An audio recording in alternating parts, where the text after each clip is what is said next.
Okay, but so let's have a look at the 11 marks question to identify how the evaluation is done within the question, within the main body of the answer, and how the evaluation is done by the end of the question. Again, there is a case study in front of you that is again from May June 2022, the paper 2 and the case study number 2. There is a case study named the Seaside Hotel. SH is a large hotel located in tourist area. She has SH has 120 rooms. अब tourist area का लफ्ज पढ़ते ही हमारे जहन में application के बहुत सारे पर्सपेक्टिव आ जाने चाहिए. Tourist, bikers, mountaineers, etcetera, hikers वगैरह वगैरह that we can use in the as an application in the case study. Similarly and employs 42 workers. हमें वर्कर्स को यूज करते हुए तो हम कहेंगे होटल का बिजनेस है, तो हम वर्कर्स की बजाय the words that we will be using while answering the questions will be the room servants, waiters, cooks, etc., receptionist, for example.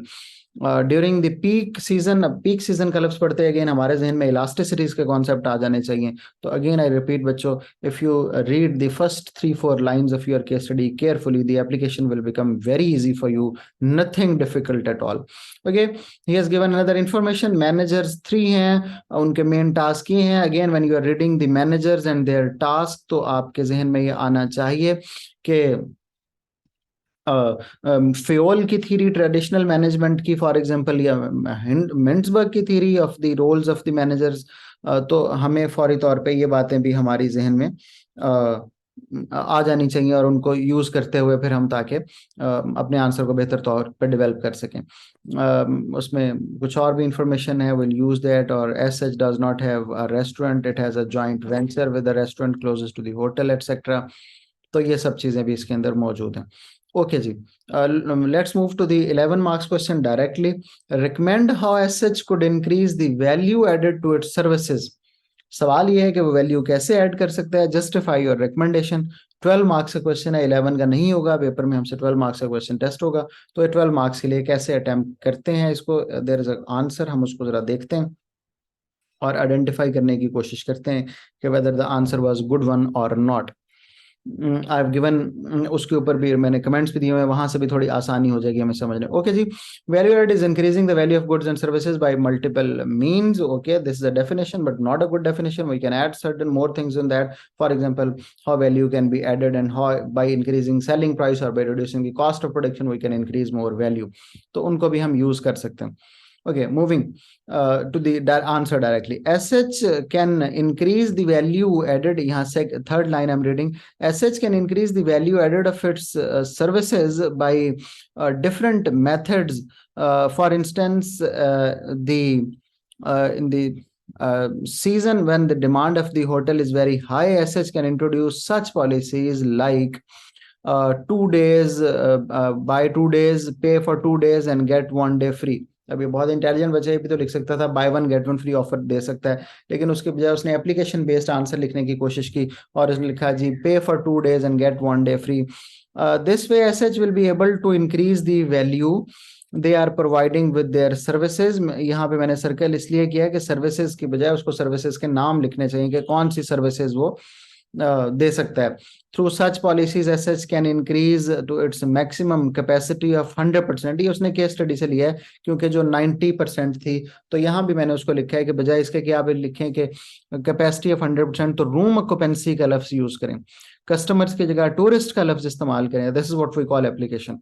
When such value addition will attract customers to the SH business and brand reputation, उससे क्या होगा, brand reputation develop हो जाएगी, will increase, and the customers के बजाय again tourist लिखना चाहिए, will start booking hotel rooms. This is good application again, good analysis again, कि लोग hotel rooms को advance में booking कराना शुरू हो जाएंगे months before they are visiting the hotel. Therefore, they will also pay the booking fee, वो देंगे एडवांस में. और फिर उससे उसने लिखा है very good analysis, the cash flow will not be the issue for the business, क्योंकि उसको एडवांस में कैश मिल रहा होगा. ठीक है, उससे ब्रांड नेम अपना सेटल करने में वो उन पैसों को यूज कर सकता है. तो good analysis with a very good application.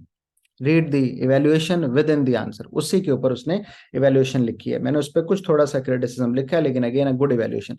But providing a day free to the customer for days which not always be beneficial for SH, as it will surely increase their demand. ये तो सही है, but it will also increase their expense. क्या होगा, कुछ दिनों के लोग पैसे दे रहे होंगे और जिनके नहीं दे रहे उनमें फिक्स्ड कॉस्ट तो इनकर हो रही होगी। इसलिए इफ यू रीड, तो मैंने स्पेसिफिकली लिखा है which expense, it should be specifically mentioned. कि फिक्स्ड कॉस्ट बिजनेस की बढ़ रही होगी। और कौन सी फिक्स्ड कॉस्ट बढ़ रही होगी? बिकॉज आपने याद रखना है कि इवेल्युएशन के अंदर भी हम एप्लीकेशन करते हैं, इवेल्युएशन के अंदर भी हम एप्लीकेशन करते हैं, तो हमें बताना चाहिए कि उसकी जो फिक्स्ड कॉस्ट है, for example salary of the floor supervisor that is managing the whole floor of a hotel, ठीक है, क्योंकि वो फिक्स्ड कॉस्ट होती है, या किसी और चीज के रेंट से वो दे रहा होगा, वो उस पे इनकर हो रहे होंगे। As for the whole day they won't be charge, वो कस्टमर को चार्ज नहीं कर रहे, but the customers can enjoy the services, उनको सारी सर्विसेज मिल रही होंगी। इसी तरह वेरिएबल कॉस्ट को भी यूज कर सकते हैं कि हम वेटर्स वगैरह को, बाकी सबको पैसे तो दे रहे होंगे, लेकिन वो हमें वहां से कोई इनकम जनरेट नहीं हो रही होगी। तो this is the evaluation that is done with in the question. हमने क्या किया, एनालिसिस का एक पैराग्राफ लिखा, हमने कहा जी buy one get one free हम दे सकते हैं, उसके ऊपर साथ ही हमने इवैल्यूएशन की। लेकिन bye one get one free का मसला है कि जो दिन हम उन्हें ऑफ देंगे उस दिन की कॉस्ट तो हम पे करेंगे, लेकिन उसके पैसे हमें कोई नहीं मिल रहे होंगे। A very good evaluation.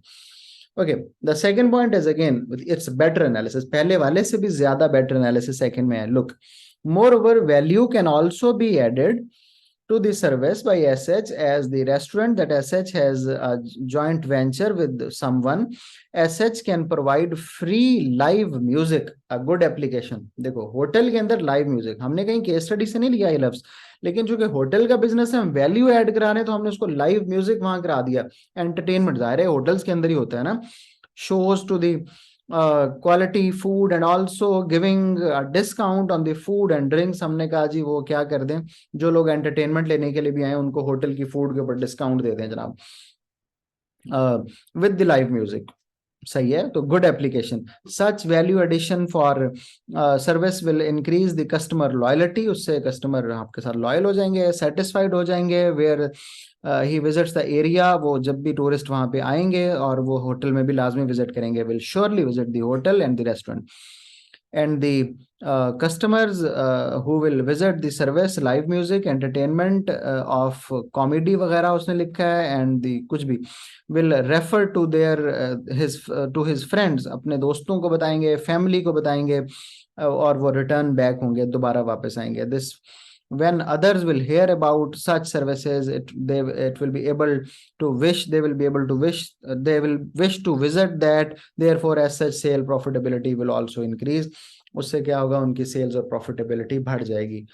Very good contextual analysis and developed analysis. उसके ऊपर काउंटर आर्गुमेंट उसने क्या दिया, similarly providing free music and entertainment shows will not always be the expected, as it's possible that some customers do not listen to the music and instead being entertained they are being annoyed and they might leave। तो ये it's a good, और इसको थोड़ा सा हम और explain कर सकते थे कि बहुत से लोग म्यूजिक में इंटरेस्टेड नहीं होते, और क्यों नहीं होते, उनकी कोई नेचर ऐसी हो सकती है, या वो पीसफुल एनवायरनमेंट से आते हैं। तो ये मैंने नीचे लिखा भी है, who like silence for example. दूसरी बात ये कि हम इसको नेचर ऑफ टूरिस्ट से अगर रिलेट कर देते तो एक एप्लीकेशन हमारी और इम्प्रूव हो जाती इवैल्यूएशन के अंदर भी। लेकिन बहरहाल, तो ये थी हमारी क्वेश्चन में with in the question evaluation. इस बच्चे ने जो फाइनल इवैल्यूएशन किया that is not good one, लेकिन उसमें मैंने लिखा है नीचे कि हम उसमें क्या क्या ऐड कर सकते हैं। तो फाइनल इवैल्यूएशन में उसने लिखा, in conclusion both offers of pay 2 days and live music both are equally important by for the adding value। तो सही है, उसने कहा जी मैं किसी एक को चूज नहीं कर रहा, ये दोनों ही इंपॉर्टेंट है और उसको दोनों ही कर लेनी चाहिए। But to decide which is important depends on the money spent on SH, की ये डिपेंड करता है कि कौन सी डिसाइड करेगा, या दोनों में से कौन सी या दोनों यूज करेगा। ये डिपेंड करता है कि एक्सपेंस किस पे कितना आ रहा है और उससे रिटर्न उसको कितना मिल रहा है। दे gain through high sale, therefore the one that provides as such more benefit in terms other that should be practiced। उसने कहा जी जो जो ज्यादा हो वो ज्यादा प्रैक्टिस और अप्लाई करनी चाहिए। I believe that policy of pay for 2 days will be more favorable and popular, and getting a free day is not commonly वो ज्यादा beneficial उसने कहा नहीं है। जो मुझे लगता है कि 2 days वाला जो है वो ज्यादा अट्रैक्टिव है for the customer, it can be USP, वो यूनिक सेलिंग पॉइंट बन सकता है उस बिजनेस के लिए। और फिर उसने कहा कि वो यूज कर ले। उसके ऊपर मैंने लिखा है कि कुछ और चीजें भी हमें ऐड कर देनी चाहिए थी, right, other value addition for के इसके अलावा भी सोचा जा सकता है। इवैल्यूएशन के अंदर हम लिखेंगे कौन से फैक्टर हो सकते हैं, जैसा कि मैंने एक एग्जांपल के तौर पे लिख दिया कि हम लिख सकते थे हम किसी सेलिब्रिटी को होटल में ठहरा दें, फिर उसकी तस्वीरें वगैरह लगाएं और उसको हम सोशल मीडिया पर एडवर्टाइज करें, तो it can gain more popularity और फिर हम अपनी ही सर्विसेज को हायर प्राइस पे बेच सकेंगे बिकॉज ऑफ दैट सेलिब्रिटी जो उसने हमारे होटल में वो आई और उसने यूज किया।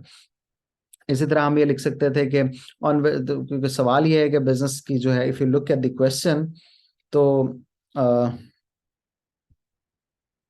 ये कि can how S H could increase the value addition of services justify your recommendation. तो हम ये भी लिख सकते थे कि हर वैल्यू एडिशन का मेथड जो है इक्वली सक्सेसफुल नहीं हो सकता, कुछ ज्यादा सक्सेसफुल हो सकते हैं और कुछ कम सक्सेसफुल हो सकते हैं। और इट डिपेंड्स, एक और फैक्टर लिख सकते थे कि किस तरह की टूरिस्ट फैमिलीज हमारे पास आती हैं, वो किस तरह की सर्विसेज, मिसाल के तौर पे जहाँ पे बहुत स्टूडेंट लोग टूरिज्म के लिए जा रहे होंगे ना, तो उनको वो अपील करेगा एक दिन ऑफ वाला, क्योंकि उनके पैसे बच रहे होंगे। और जहाँ पे फैमिलीज जा रही होंगी शायद उनको म्यूजिक कॉन्सर्ट्स और इस तरह की जो फैसिलिटीज होंगी, तो हमने ये भी देखना है कि हमारी टारगेट ऑडियंस कौन सी है, हमारे पास किस तरह के कस्टमर आते हैं। तो ये भी लिख के हम उसको ले सकते हैं, अपनी वैल्यू ऐड कर सकते हैं। तो लोग लोग के मार्क्स, नॉलेज में से 2 मार्क्स मिल गए, एप्लीकेशन बहुत अच्छी थी 2 मार्क्स मिल गए, एनालिसिस में से भी 2 मिल गए, लेकिन इवैल्यूएशन में से पूरे नंबर नहीं मिल सके क्योंकि final evaluation was not up to the mark. So yeah, this is the right, we write the evaluation within the question after the question.